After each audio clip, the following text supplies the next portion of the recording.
Olá, eu sou Matheus Minúncio e esse é o UFOcast, o videocast da Universidade Federal de Berlândia, que faz você conhecer os pesquisadores para além de suas pesquisas e a universidade para além de seus muros. Olá pessoal, boa tarde, eu sou a Sara Camelo e no episódio de hoje você confere as consequências do hábito de fumar. É isso mesmo, Sara, e para isso recebemos aqui o médico pneumologista do Hospital de Clínicas da UFO. Eu estou falando dele, Túlio Marques Cunha. Bem-vindo. Bem-vindo, Túlio. Obrigado pelo convite. E também marca presença ao lado do Dr. Túlio, a assistente social do setor de atenção à dependência química da UFO. Estou falando da Joana Dark Vieira. É um prazer ter você aqui com a gente. Prazer é meu, boa tarde a todos e obrigada pelo convite. E no episódio de hoje a gente vai falar um pouquinho sobre a questão do Dia Mundial Sem Tabaco e os principais cuidados que os fumantes devem ter com o cuidado da sua saúde. A gente também vai falar dos serviços oferecidos no setor de atenção à dependência química da UFO, o SADEC, que é conhecido como Oficina da Vida. Então, para a gente começar, eu queria perguntar para vocês, por que as pessoas deveriam abandonar o hábito de fumar e qual que é o melhor caminho para que isso possa acontecer? Bom, o cigarro não traz nada de bom, né? Nenhum tipo de suas modificações. Então, se você quer viver melhor, ter mais saúde e principalmente evitar que você tenha problemas de saúde, seja eles de origem respiratória, cardiocirculatória ou oncológica, de câncer, né? Você deveria parar de fumar. E talvez esse ato, para quem fuma, parar de fumar, é a coisa mais importante que ele pode fazer pela vida dele. A ideia é essa mesmo que o Túlio passou, que é interromper um ciclo de adoecimento gerado pela dependência do tabaco. E o melhor caminho é buscar ajuda, e ajuda especializada, na medida que isso trará inúmeros benefícios sob o ponto de vista biopsicossocial, e você tem a chance de restaurar melhores condições de saúde e qualidade de vida. E para isso a gente tem o Dia Mundial Sem Tabaco, que é comemorado no mês de maio, todo ano. Qual a importância de se conversar sobre isso e de ter um dia para dialogar sobre essa questão? Pois é, se a gente for pensar que o Dia Mundial Sem Tabaco foi criado pela Organização Mundial de Saúde, a ser celebrada no mês de maio, e o propósito maior é promover a temática, que por si só é bastante complexa, e principalmente lutar pelo fim do tabagismo. E nesse sentido, podemos afirmar que é uma doença causada pela dependência da nicotina. E a ideia da iniciativa é envolver toda a sociedade para que ela se mobilize em prol desta causa, que é uma causa de saúde pública, que, ao contrário de que muitos possam pensar, não é só algo relacionado à saúde física, ela compromete vários setores da nossa sociedade. E, Joana, segundo o INCO, o tabagismo tem relação com vários tipos de câncer e é responsável por cerca de 90% das mortes relacionadas ao câncer de pulmão.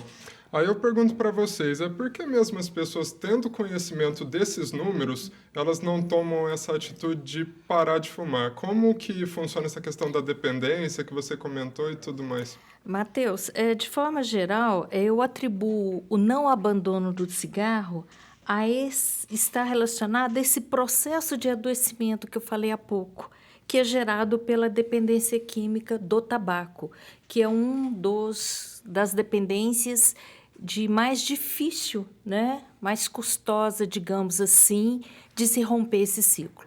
E, doutor, por que esse número tão expressivo de 90% dos cânceres de pulmão, né, estarem relacionados ao tabagismo? Então, o cigarro tem mais de 4.700 componentes químicos, né? Um deles é a nicotina, que é o que causa a dependência. Todos os outros servem para causar algum tipo de estrago e talvez um dos mais importantes seja um câncer, né? Em todo o organismo. Dos cânceres de pulmão, 90% dos casos são realmente causados por cigarro. E acredita-se que se não existisse cigarro no mundo, a gente reduziria, além dos 90% de câncer de pulmão, a gente reduziria pelo menos 30% de todos os outros, que seriam diretamente relacionados. Então, o impacto é muito grande.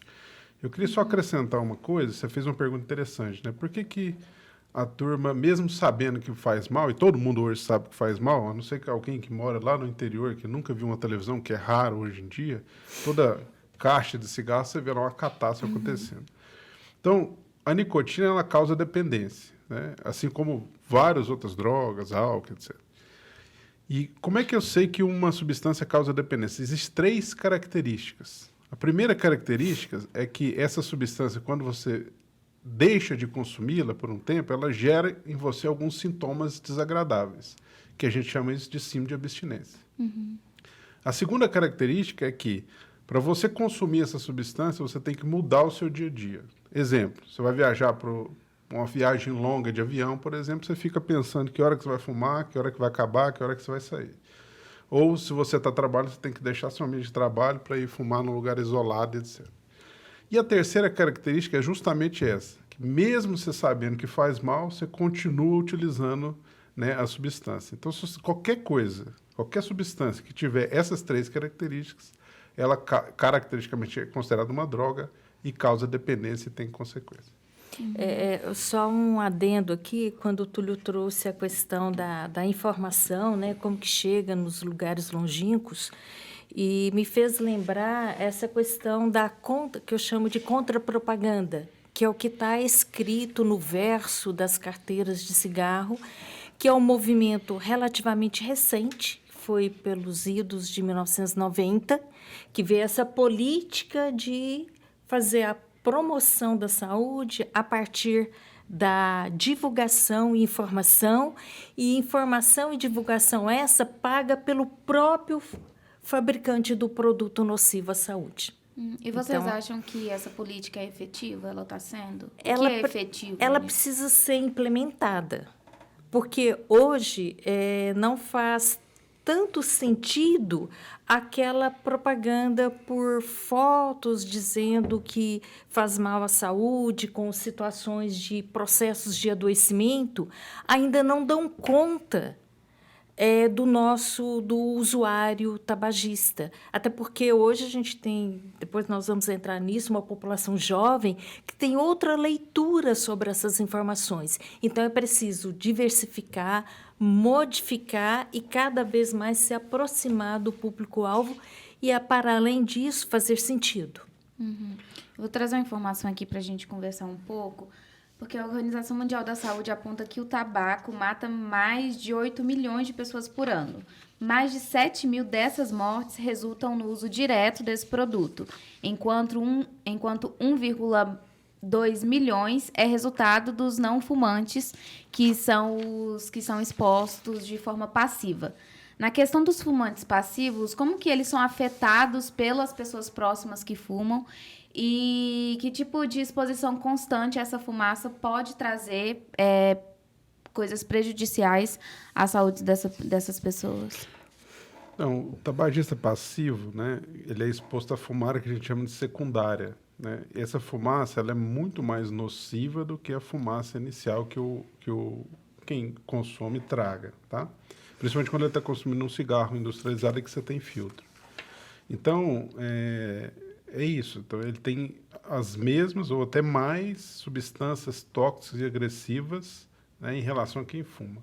Se você for um tabagismo passivo de verdade, por exemplo, seu companheiro ou companheira, que você fica grande parte do tempo fuma dentro do seu quarto, do mesmo quarto, etc., você vai ter uma consequência muito grande. Então, a proporção do estrago, vamos dizer assim, ela é proporcional à quantidade, ao tempo de exposição que você tem ao cigarro. E tá? como que evita isso? Quem está nos acompanhando e Como faz... é que evita? É, Como é que evita? Assim, por exemplo, a gente está pensando no caso familiar. Agora, você imagina um garçom num restaurante, ou numa boate, num bar, né?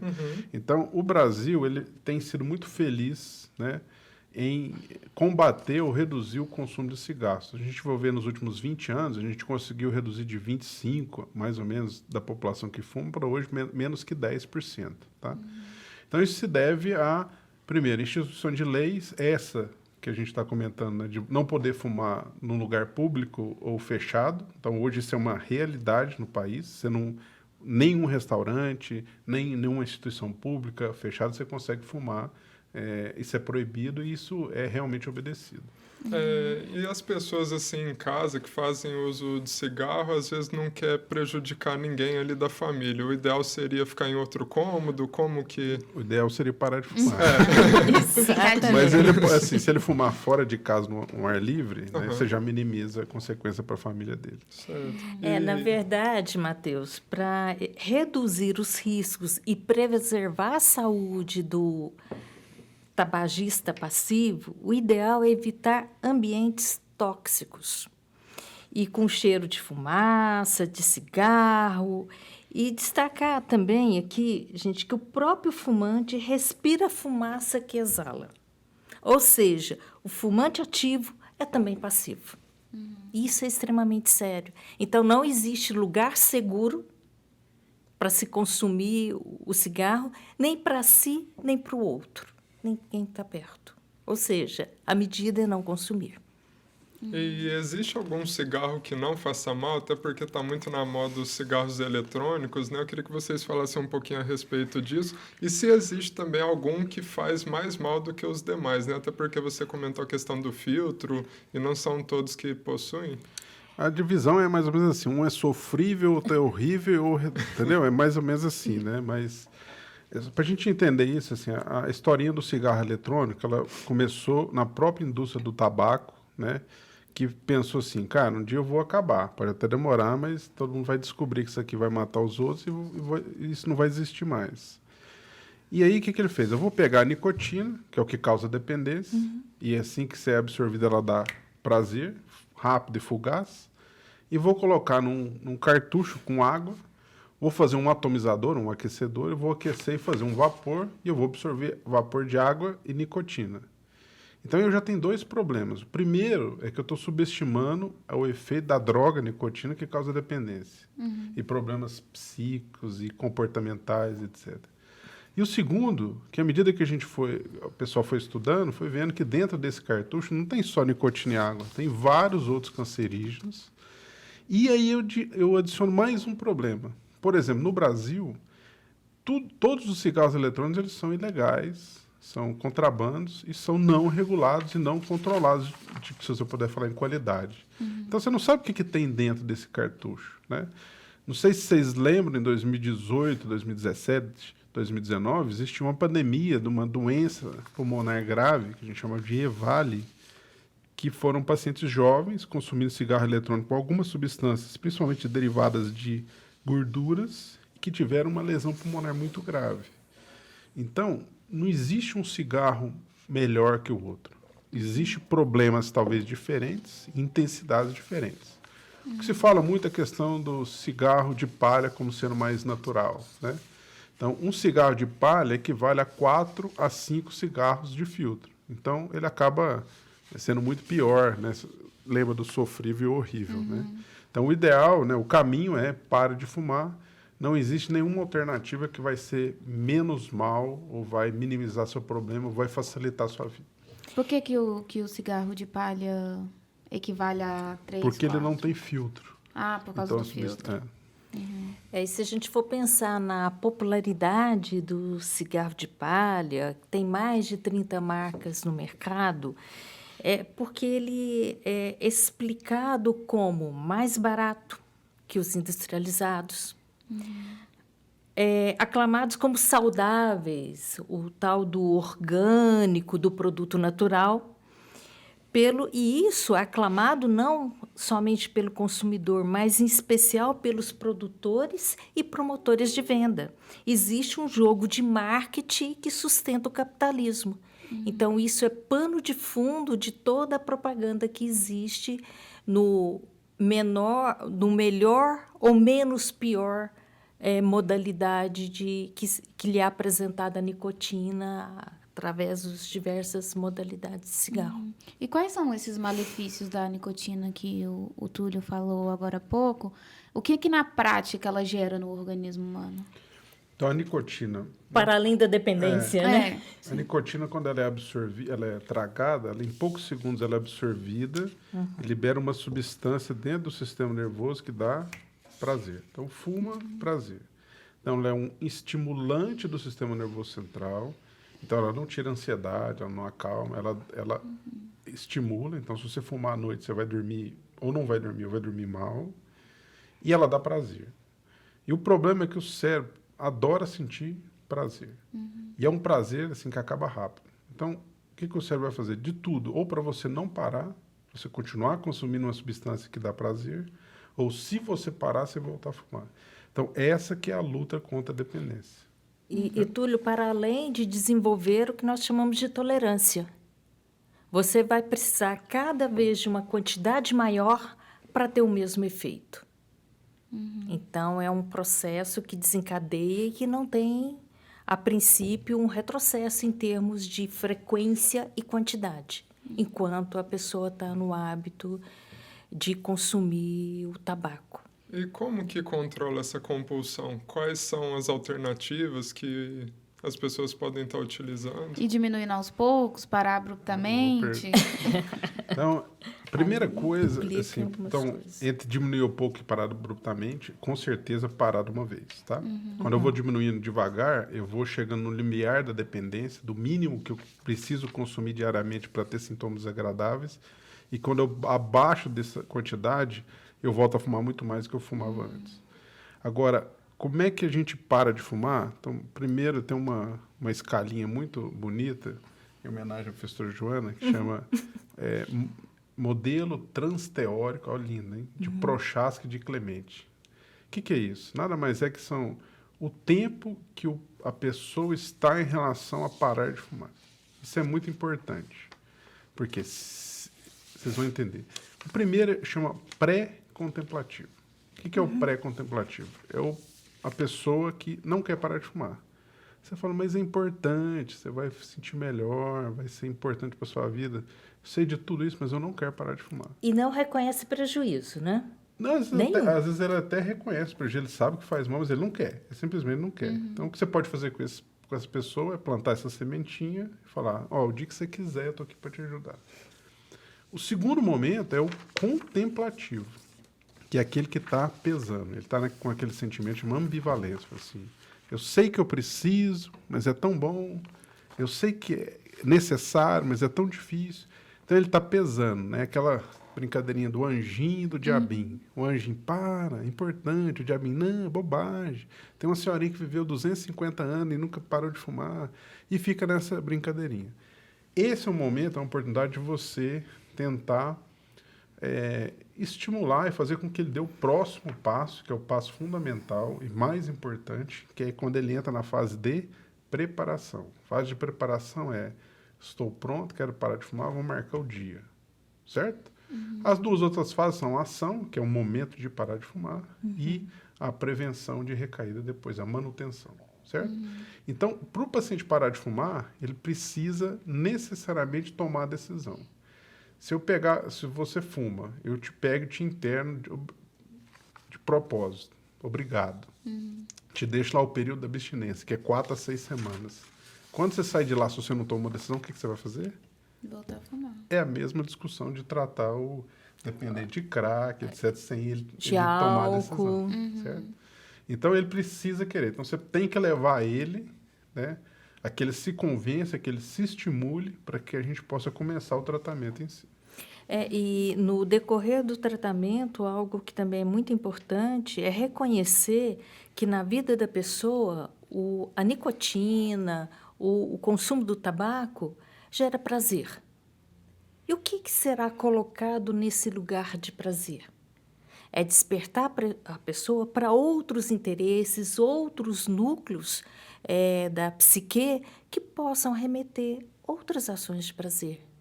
Tem outras formas de ter o efeito prazeroso do tabaco em ações saudáveis. E eu trouxe, que eu achei muito interessante, não sei se eu estou me antecipando, uma enfermeira da USP, Ana Lúcia Mendes Lopes, isso foi em 2020. Ela traz 11 passos para parar de fumar, numa estratégia bem interessante que coaduna com a fala do Túlio aqui. Ela traz o seguinte: o primeiro passo é consultar um profissional da área de saúde. Daí, depois, a gente vai falar da importância da equipe multidisciplinar para abarcar um processo de adoecimento tão complexo. Ela fala na questão de tenha paciência, que é algo que é uma luta interna. Você caminha desde a ambivalência até a determinação de buscar efetivamente ajuda. E isso traz ganhos importantes. Mude o cenário. O que é mais marcante no hábito de fumar? Tem horários, tem ações, seja depois de um encontro com amigos, depois do café da manhã, numa pausa do trabalho. Tem ambientes que remetem ao hábito e costume. E que cenário é esse que eu estou e para qual que eu iria menos convidativo para o consumo do tabaco? Distrai à vontade. Ela dura até 10 minutos. Criar recursos para que isso passe. Aprender técnicas de relaxamento, que implica no autoconhecimento. A escovação dos dentes de uma forma um pouco mais prolongada, que ela te dá tempo que você está prestando atenção nessa escovação. Ocupar-se de num local mais confortável para que você não crie esse aspecto de estar ansioso pela falta do cigarro, que é algo que depois a gente pode conversar também. Exercício físico, ela recomenda que com uma boa medida. E procurar ajuda biopsicossocial, inclusive a psicoterapia. E pensando também que é importante, porque esse processo de adoecimento tem um componente sociocultural. Vamos rever os laços. Como que está a minha comunicação com as pessoas? Meus laços estão revistos a partir do consumo com a outra pessoa do cigarro? Ou eu tenho outra forma de me relacionar? Eu achei assim, bem bacana essas dicas da profissional da USP para a gente pensar um pouco sobre isso também, esses recursos que, por vezes, ficam adormecidos. Com certeza, é muito interessante, né, as dicas. E, Túlio, uma coisa interessante também que você chegou a comentar foi a questão das desculpas, né, que o pessoal costuma dar. Eu vou morrer mesmo. A senhorinha chegou nos 250 anos e fumava. Como que o uso, né, do cigarro afeta o organismo de cada pessoa? Existe alguma interferência aí genética, algo que tem uma predisposição maior? Como que funciona essa questão? Existe sim. Por exemplo, só para dar um dado, né? 15 a 20% de quem fuma vai desenvolver uma doença pulmonar, que é o enfisema, que é o nome correto, é doença pulmonar obstrutiva crônica, é o DPOC. Funciona, essas porcentagens, elas variam para todas as outras consequências. Então, doença pulmonar, enfisema, existem outros tipos de doença pulmonar. O cigarro aumenta o risco de doenças vasculares, coronárias, ou então infarto, AVC, derrame, né? E todos os tipos de câncer. O mais comum é pulmão, mas pode dar boca, laringe, bexiga, mama, tudo isso está relacionado. Então, com certeza, praticamente todas as doenças que a gente tem, ela é fruto de uma tendência genética com exposições. Algumas a gente conhece. Então, câncer de pulmão está relacionado com a exposição do cigarro. Se eu tenho uma predisposição genética, mas eu não tenho a exposição que me causará ou fará com que esse gene fique ativo para provocar a doença, a chance de eu tê-la é muito pequena, né?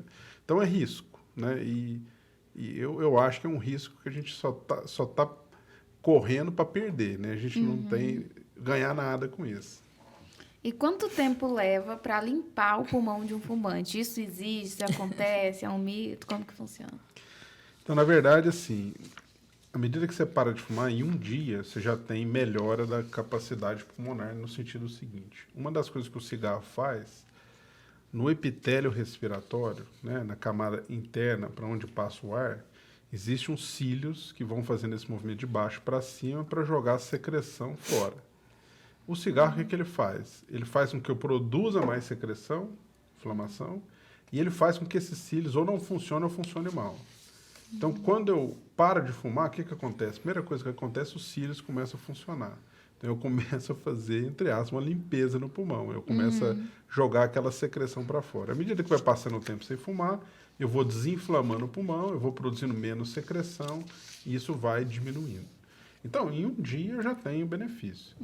Quando a gente fala assim em limpeza do pulmão, né, o pulmão é um órgão que, à medida que eu perco função pulmonar, eu não consigo recuperar. Então, se eu tiver uma doença TPOC, que é o enfisema, por exemplo, aquilo que eu perdi eu não consigo recuperar. Mas quando o paciente para de fumar, eu consigo estabilizar a doença e aí, com o tratamento de remédio, eu consigo melhorar a capacidade do paciente. Eles falam que depois de 10 anos eu já tenho um risco cardiovascular, né, de risco de infarto, derrame, muito parecido com quem não fumou. E depois de 20 anos que eu parei de fumar, se eu não desenvolver, a chance de desenvolver tumores ou cânceres relacionados ao cigarro é igual a quem nunca fumou. Então, é mais com relação a risco de acontecer. Entendi. Eu vejo como o tabaco um disparador de alguns riscos em saúde, isso aliado à questão genética, hábitos de vida, condições de vida, mas ele é um grande disparador. Um disparador para o aspecto ruim, que é intensificar esse processo de adoecimento.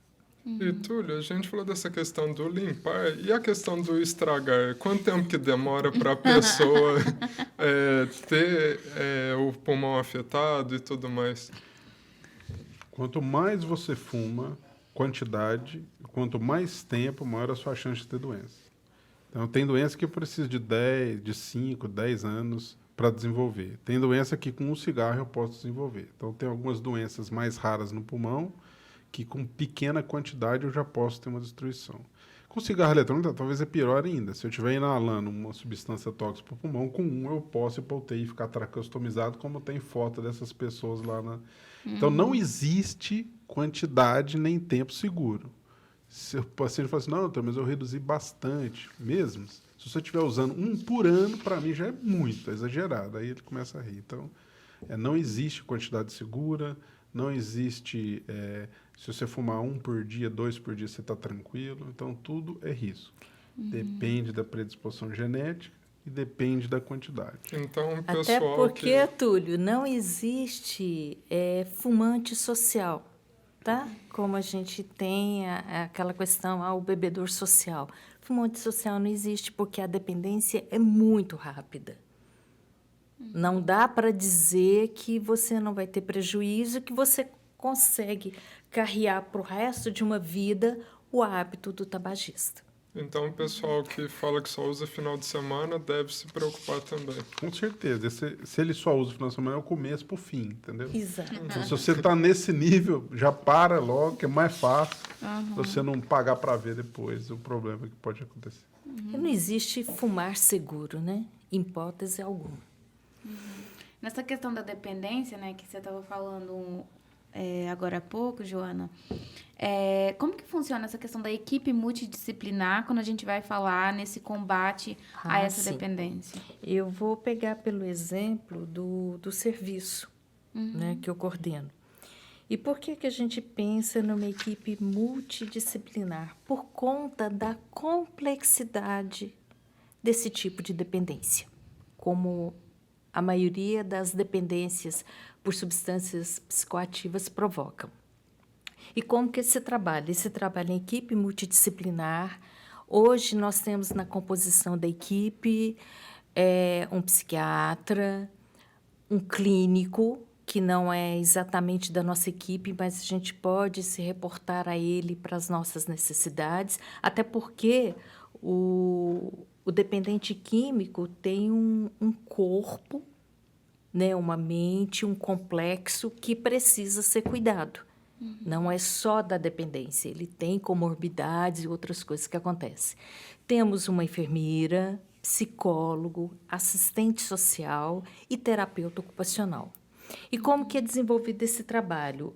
O atendimento em grupo e individual.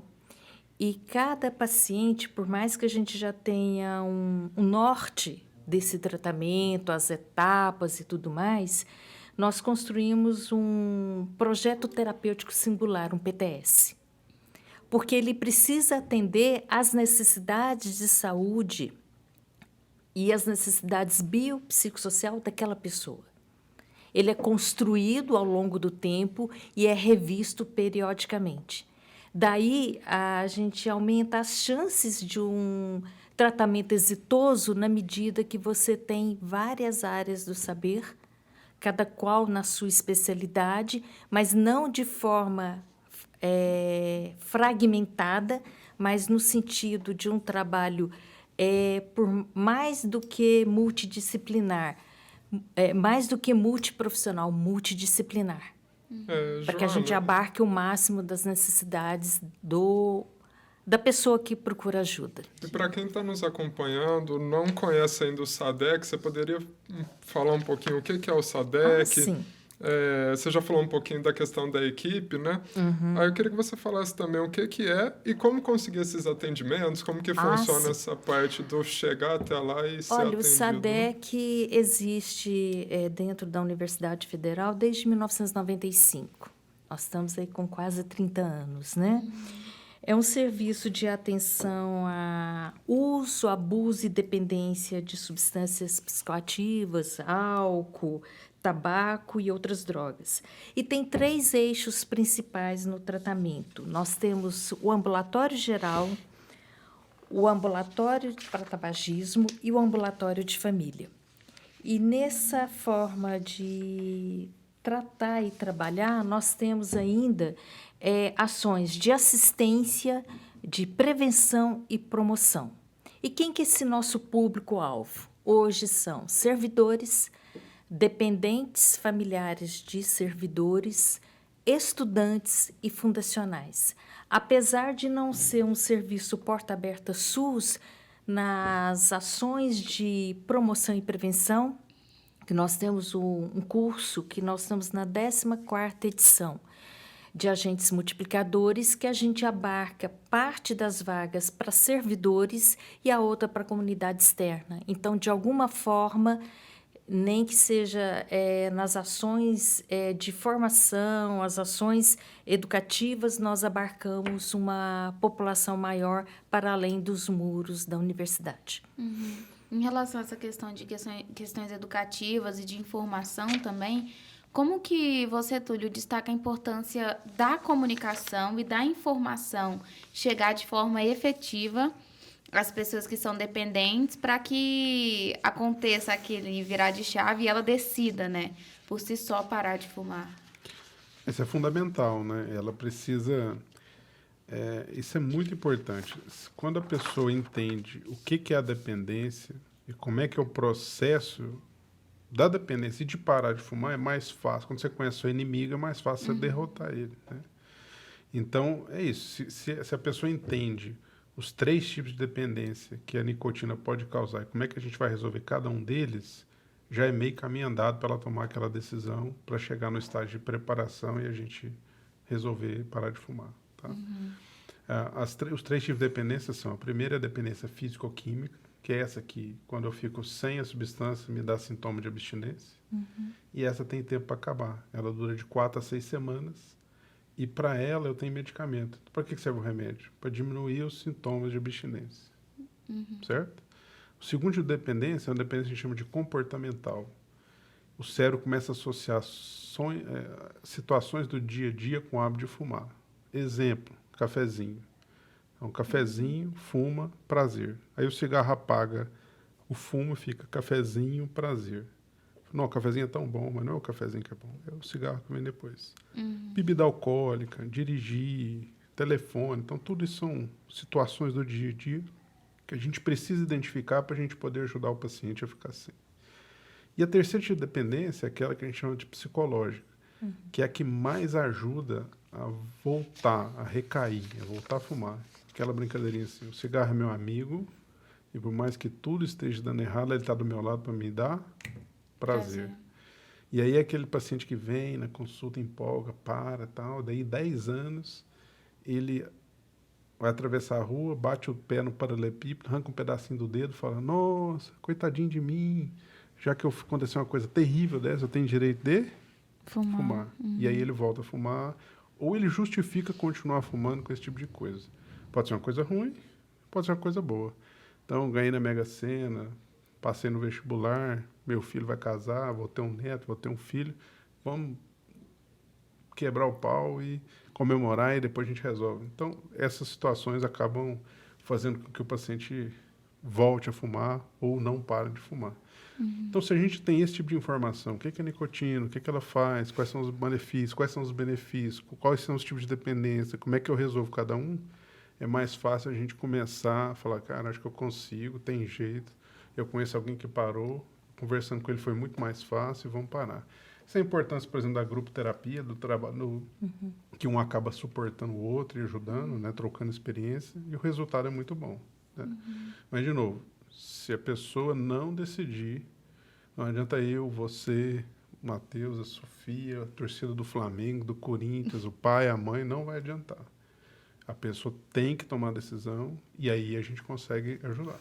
E penso que o diferencial que, independente de quando a pessoa vai chegar, se ela vai ficar ou se vai retornar várias vezes, é o serviço estar sempre com a porta aberta para acolher.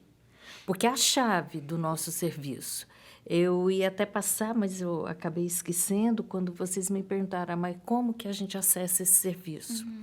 Esse público-alvo passa por uma triagem com um dos nossos terapeutas, e essa triagem pode ser marcada... Eu posso passar o telefone? Claro, gente, tranquilo? claro. Pelo telefone 3225-8079 ou 3225-8086, ou pode ir pessoalmente na Avenida Mato Grosso, 3370, agende a sua triagem, busque ajuda e as nossas portas estarão sempre abertas para acolher todas as vezes que a pessoa tomar a decisão e o desejo de se cuidar for maior do que continuar no processo de adoecimento. E Túlio, além dessa questão do buscar a ajuda, né, também dessa ajuda ali de grupo e tudo mais, também existe a ajuda médica, né? A pessoa ali que decidiu não parar de fumar, que quer continuar com esse hábito, quais cuidados ela deve ter? Como que ela pode estar sabendo se o pulmão está comprometido ou não? Como que funciona esse processo? Também muito importante. Então, vamos pensar a doença mais clássica, não câncer relacionado ao cigarro, que é o DPOC, que é o enfisema, né, popular. Então, o paciente, a partir dos 40, 50 anos de idade, ele começa a ter uma tossezinha, que ele acha que é a tosse da idade, a tosse do fumante, acha que isso é normal. Ele começa a ficar mais cansado, mas ele acha que ele está cansado porque ele não está fazendo atividade física ou porque a idade está chegando. Então, tanto a falta de ar como a tosse crônica são os principais sintomas que alguma coisa está errada com o pulmão. Ele deve procurar ajuda para a gente poder investigar, tá? Então, da parte de coração, então se ele começa também a ficar cansado, ele começa a ter dor no peito, ele também deve procurar ajuda médica para investigar.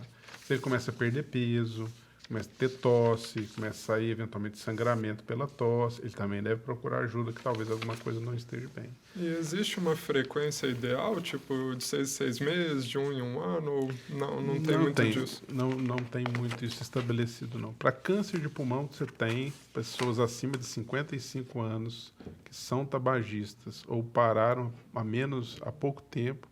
Você consegue fazer uma estratégia de rastreamento de câncer de pulmão com tomografia de tórax anual. Mas fora desse cenário não tem muito consenso, não. A ideia é que assim que você começar a ter sintoma, mesmo que seja leve, procura um médico para a gente investigar, para ver se você tem algum problema que a gente precisa instituir algum tratamento diferente. Joana, dentro do SABEC vocês têm assistente social, né? Temos. Como que funciona essa atuação do assistente social dentro do projeto? Boa sua pergunta. Como nós trabalhamos numa equipe multidisciplinar, o assistente social não é focado apenas na sua área de saber. O assistente social participa do acolhimento, da triagem, da atenção individual, da atenção em grupo, do acompanhamento, seja para preparação de alta, para pós-alta, porque, na verdade, o nosso trabalho tem a contribuição de todas as áreas profissionais, porém, ela é circular. E, obviamente, que o assistente social vai trabalhar as requisições sociais e necessidades que possam intervir na recuperação desse indivíduo e pensando muito na rede de apoio, se existe ou não para apoiá-lo e ajudá-lo nessa nova perspectiva de vida saudável, nesse cuidado. E eu gostaria só de fazer uma observação quando o Túlio traz um dos pilares, que é o psicológico, quando a pessoa não lida tão bem ou não acredita que não tem recursos potentes para lidar com as situações diárias, com as situações de extrema alegria, extrema tristeza, com os imprevistos, com as vitórias, com as derrotas. Então, nesse sentido, se a pessoa não tem uma rede de apoio suficiente, ela vai ficar muito presa, que eu digo, a proteção, entre aspas, a bengala do tabaco. Tudo o tabaco vai conseguir minimizar. Tudo o tabaco vai ser o seu companheiro para a alegria e para a tristeza.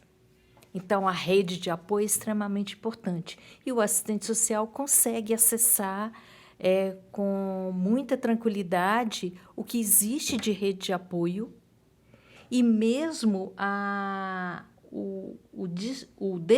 descoberta de outras habilidades sociais fora do consumo do tabaco. Eu posso me socializar com as pessoas, amigas, no trabalho, conhecidos, fora do consumo do tabaco? Como que eu vou fazer isso? Vai ser um aprendizado. Que habilidades eu terei para estar em convívio em grupo, estar promovendo ações e momentos prazerosos fora da dependência química. Joana, existe diferença no tratamento para o pessoal que usa drogas lícitas e para o pessoal que usa drogas ilícitas? É a mesma coisa, mesmo processo? Tem alguma dificuldade a mais? As dificuldades são as mesmas, porque são dificuldades próprias da dependência química. Nós não temos essa diferenciação, até porque a gente tem que acolher a pessoa com problema de dependência em substâncias químicas, independente do tipo e daquilo que possa acarretar, porque lá nós trabalhamos com a pessoa e com o processo de adoecimento. Obviamente que as etapas do tratamento, as formas de conduzir se diferem de acordo com a droga de preferência, até porque não existe droga melhor ou pior. A pior é a que você consome, a que você é dependente. Túlio, quais são os tipos de medicamentos que tem nesse combate à dependência que você citou? Então, a gente tem os nicotínicos e os não nicotínicos, né? Os nicotínicos são o adesivo, a goma, o chiclete, bala de nicotina. O que faz? Ele repõe uma quantidade de nicotina, no caso do adesivo, por 24 horas. No caso da goma, por exemplo, imediato. Então, exemplo, uma goma de nicotina que tem 2 miligramas de nicotina. Cada cigarro ele tem em torno de 0,6, 0,8, 0,5 miligramas de nicotina. Então, quando você está num processo assim, de muita vontade, né, com muita abstinência, você pode consumir uma goma de nicotina, por exemplo, você libera lá 2 miligramas, que é como se fosse 2 ou 3 cigarros, isso diminui um pouco aquele sintoma. Quando você usa o adesivo, você consegue proporcionar uma quantidade de nicotina ao longo do dia, que também acaba ou diminui mais de 90%, 95% desse sintoma de abstinência. Os medicamentos não nicotínicos, a gente tem como referência basicamente 2, né? Um que chama vareniciclina, que é um antagonista receptor nicotínico, que está em falta no mundo inteiro. Então, isso é difícil de ter acesso. Por falta de matéria-prima, segundo o laboratório que produz. E o segundo E a matéria-prima seria? Matéria-prima de fazer o IFA, né? Que é o composto ativo do medicamento. Entendeu? E o segundo chama bupropiona, que é um antidepressivo, que tem uma ação na compulsão de dependência, né? Então, ele também tem um bom resultado quando eu uso para tratar o tabagismo. O medicamento, ele é muito importante, mas ele não é mais importante que a vontade da pessoa parar. Porque se o medicamento fosse só ele resolvesse, eu não precisava de nada, não precisava da Sofia, nem de mim, nem de ninguém. Porque eu vou lá na farmácia, eu compro um adesivo, eu coloco, curado. mas não é esse o problema. Eu minimizo, ele só serve para minimizar o efeito da dependência, que já é muita coisa, mas se o paciente não tomar decisão, não vai resolver. E qual deles você mais costuma recomendar? Tem algum prazo? É um uso permanente? Como que funciona essa parte? E tem como se ficar dependente? Não. Também Fica dependente da medicação. Eles não causam dependência. O qual você vai escolher depende muito do paciente, principalmente qual que ele não pode usar. Existem algumas contraindicações. Exemplo, se alguém já teve qualquer crise convulsiva, qualquer fase da vida, eu não posso usar bupropiona. Então, tem algumas contraindicações.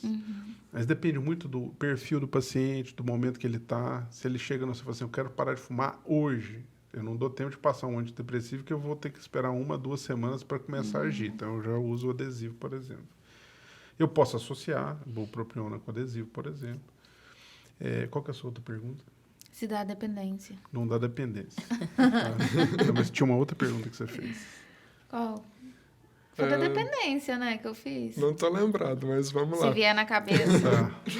Outra questão também que você tinha comentado anteriormente, a questão do controle de qualidade dos cigarros eletrônicos que não existe.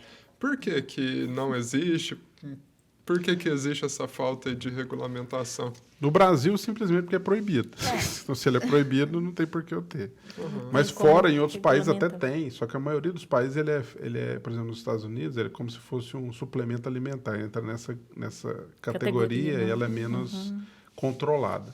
Mas só para você ter uma noção, o quão tecnológicos são esses dispositivos. O dispositivo mais vendido no mundo, ele tem um sensor que, à medida que você consome menos, ele detecta essa redução de consumo.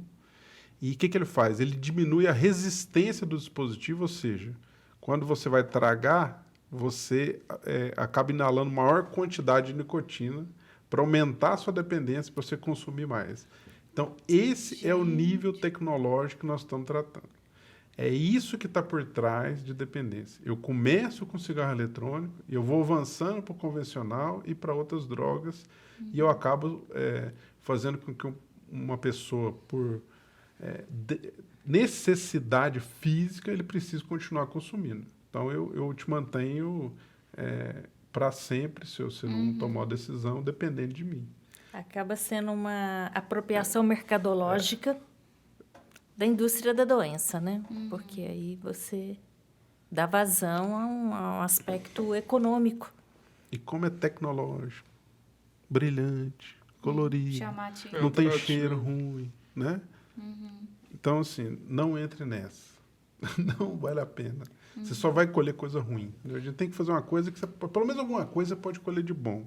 O cigarro eletrônico não vai te ajudar, não é legal, não é moderno, não é jovem, não é contra a sociedade. Você só vai ter problema. Então, faz outra coisa, entendeu? Vai namorar, vai passear, vai fazer esporte, mas não vale a pena.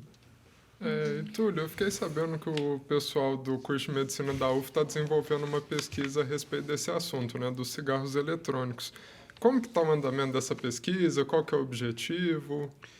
Os alunos eles estão fazendo um inquérito, né, na população, nos alunos da Universidade Federal de Uberlândia, para ver qual que é a porcentagem dos alunos que consomem, não só cigarro eletrônico, mas cigarro convencional, cigarro de palha, e qual a quantidade, e tentar entender o contexto dessa dependência. Como é que começou, o que está por trás, para a gente até tentar algumas estratégias de comunicação, de ensino, para que a gente possa tentar reduzir e combater isso aí.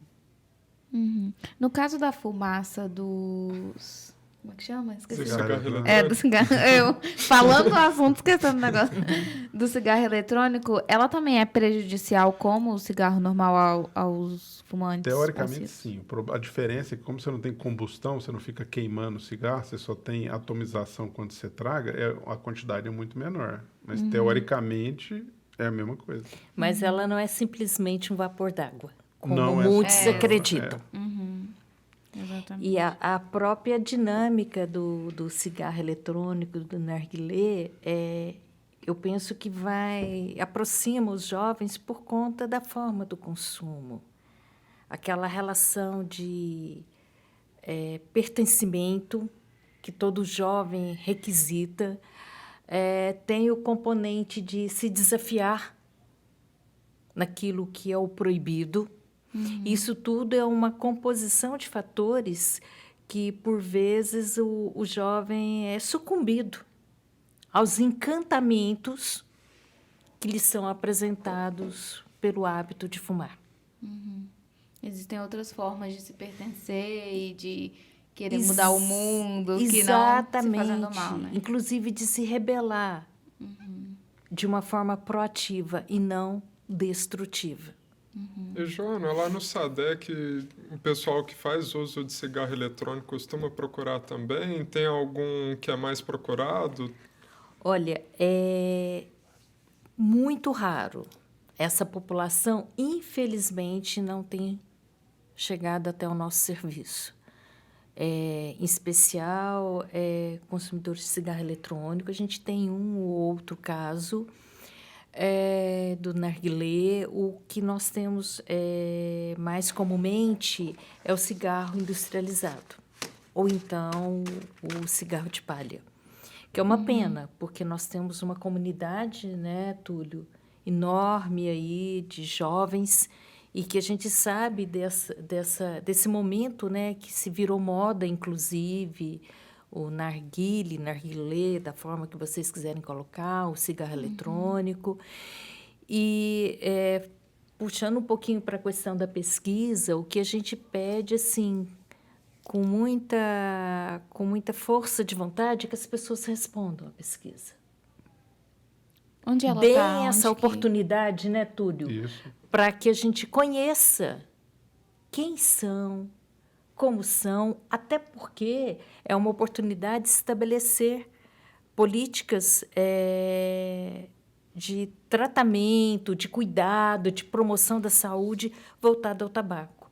Eu penso que o Túlio pode responder melhor sobre o acesso, que é um link e tudo mais, né? O QR Code. Os alunos estão indo atrás dos representantes de curso e encaminhando os links para todo mundo. Tá? Então, as pessoas vão receber. Então, o pessoal Quando da UFO receber, pode Ficar esperar de olho no e-mail. E, Joana, outra questão também é que antes o cigarro passava em propagandas e tudo mais. Vocês percebem uma diminuição no número de pacientes, de pessoas que procuram esse serviço ao longo desse tempo, que já faz um tempinho que vocês trabalham com isso, né? Ou não? Aumentou, diminuiu? Como que vocês fazem esse balanço? Você está falando em relação aos benefícios da contrapropaganda, na medida que foi demonstrado os malefícios do cigarro? Isso. A gente tem um número menor de pessoas fazendo uso e procurando essa ajuda hoje do que há 10, 20 anos atrás? Tem. Tem? No Brasil, igual eu falei, a gente reduziu de 25% há 15, 20 anos atrás, para hoje menos de 10% da população brasileira fuma por essas medidas, né? Então, restrição do local de uso, aumento de preço de imposto, aplicação da lei. Né? As campanhas educativas, as orientações, isso tudo suscitou realmente uma diminuição, mas, por outro lado, a gente tem uma diversificação de modalidades, né, de oferta da nicotina, que nos traz outro público e outra complexidade. Não sei se o Túlio concorda. Eu, assim, pessoalmente, para a Sofia, eu imagino que é a mesma coisa. Como eu sou pneumologista, então, assim, o número de pessoas que continuam procurando para parar de fumar, não, mas, assim, a população geral, isso reduziu, tá? Vocês perguntaram uma coisa muito interessante. Os dependentes de cigarro eletrônico ainda não se atentaram. É uma coisa relativamente recente. Então, a quantidade dessas pessoas que procuram ajuda para parar de fumar ainda é pequena. Tá? Mas eu acredito que isso vai aumentar ao longo dos anos. Aí. Tomarem consciência, né, dos malefícios. E procurar ajuda. A gente, no começo do episódio, falou sobre as dicas, né, de parar de fumar, até você citou. Quais dicas, assim, vocês veem que realmente fazem a diferença? Ou é de pessoa para pessoa, dependendo do contexto no qual ela está inserido? Quais dicas vocês dariam para parar com essa dependência? Inicialmente, eu até citei aquela enfermeira da USP, né? Mas as dicas são essas. Primeiro, não existe o fumar seguro. Os riscos são sérios e eminentes. A dependência química, ela é relatada em pouquíssimo tempo. Como diz o Túlio, não importa se é um cigarro ao dia, se é uma carteira com 20 cigarros. É fumante do mesmo dependência, jeito. é fumante do mesmo jeito e os prejuízos virão. A dica é você não confiar naquilo que você está vendo de propaganda do produto. Ele não é tudo aquilo e ele não tem proteção daquilo que está sendo propagado. E buscar hábitos de vida saudável. O que eu posso fazer para o meu biológico, para o meu psicológico, para o meu social, para eu ter uma condição de vida boa, saudável e livre da dependência de substâncias psicoativas. Isso é um processo. Não estou dizendo que é fácil, não. A dependência é uma das mais difíceis de se lidar. Sim. E dentro desse contexto todo tem a questão financeira também, né? Porque tem um custo para isso, quem parar de fumar vai até ter uma redução nesse gasto. Mas dentro dessa questão dos gastos, eu queria te perguntar em relação aos medicamentos, às formas de substituir o cigarro que você comentou. É algo acessível? Quem não consegue ter acesso a isso, o que pode estar fazendo? Como que funciona essa questão?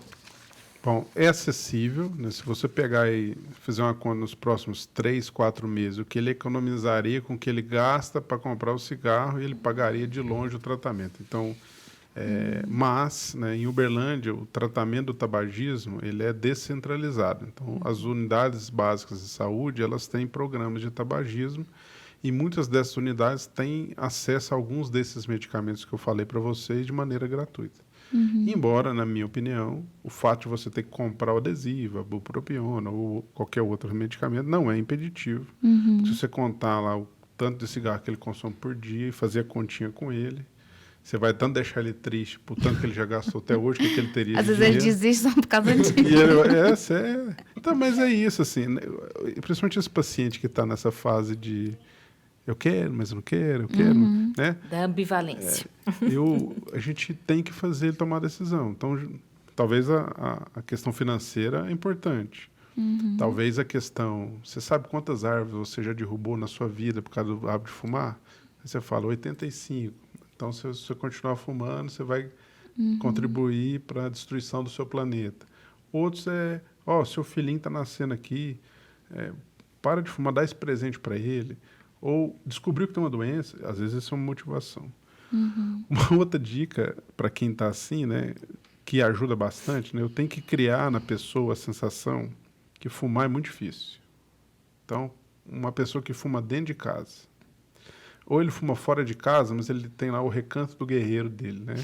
É uma poltrona do lado do lugar que só fica ele, aí é perfeito, só tem ele, ninguém falando na cabeça dele, então tem que acabar com isso, tem que acabar com esse lugar. Ele tem que fumar fora de casa, num lugar que ele vai ficar em pé, desconfortável. De preferência no tempo. Se estiver chovendo, vai tomar chuva, se estiver sol, vai tomar sol. Para começar a entrar na cabeça, cara, fumar dá trabalho demais. Vou parar Criar desconforto na mente. Olha o desprazer de fumar. Descobri isso também. E pensar também na questão do outro, né? O que eu faço com meu filho, minha esposa, que é fumante passivo, com meu amigo, com meu colega de trabalho. Ter essa conscientização, né? Exatamente. Infelizmente... O nosso episódio está chegando ao fim. Jura? Já Falei para você que ia tempo passar voa. rapidinho. E hoje, 8 horas da noite, esse episódio vai estar sendo reprisado na Universitária FM 107,5. E você também acompanha o UFOcast em todas as plataformas de podcast. Acompanhe a gente também nas redes sociais. No Instagram é o @ufo_oficial. Muito obrigada pela participação de vocês nesse episódio do UFOcast. E a gente se vê na próxima. E a gente se vê na próxima também. Beijão. Até mais. Muito obrigada.